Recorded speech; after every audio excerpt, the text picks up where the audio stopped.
Alright, what's going on today, you guys? So today I'm going to be doing a KRK versus JBL comparison.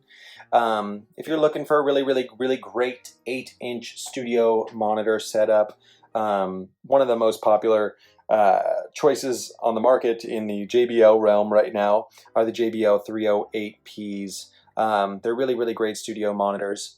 Of course, you also have the ROKIT G4 8 inches, which are also awesome.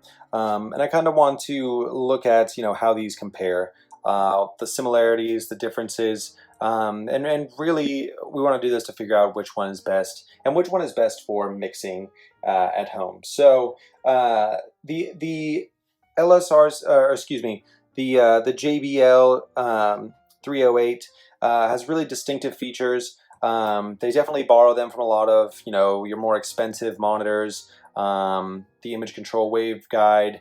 They have that kind of strange looking shape that sits around the tweeter, which the whole point of it is to get you a wider sweet spot.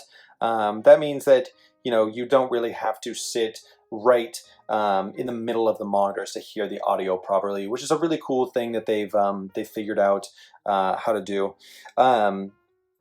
It also has a rear ported cabinet, which means that you need to be a little bit mindful of not placing it very close to the wall. This way you can avoid the base port shooting directly into the wall and creating a big subby nasty resonance that you don't want. They do have 8-inch woofers and 1-inch dome tweeters similar to the KRK Rokit G4 8s. On the back they have XLR and TRS inputs, although those come separately, unlike the KRK systems monitors, which in the Generation 4 at least, they put them together, which is kind of helpful. Just makes the hookups easier, especially for beginners. Now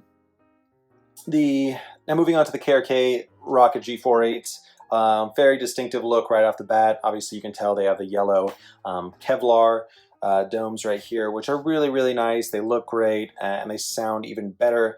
They sound a lot tighter than they ever have in the past 3 generations. And it's crazy to think that they've added all of this stuff and still kept these monitors so inexpensive, which is the main selling point, really. It's just, not a lot of people have, $1,000 to blow on some monitors. So to be able to get these for a nice price is really solid. They do have front ported cabinets, which means that you don't have to worry about these as much if they are backed up against a wall or a window. They're front firing, which means that, the bass isn't going to build up in the back, making them great if you're working in smaller environments compared to the JBLs. They do feel really powerful as well. I would say that, the one thing is you definitely have to look for that sweet spot with the tweeter, unlike you do with the JBLs. So you really need to make sure that your listening environment is set up properly so that you can listen, more intently and just have a better listening and mixing experience overall. If I were going to say, which ones are better, it would be a difficult question because I think they are each really great in their own right. If you want to spend less and get monitors that have come quite a ways, I would say definitely go for the KRK Rokit G4 8s. Otherwise, if you're a big fan of JBL for whatever reason, and you're just, you like the look more, and maybe the wider sweet spot, definitely go with the JBL monitors. They're great as well.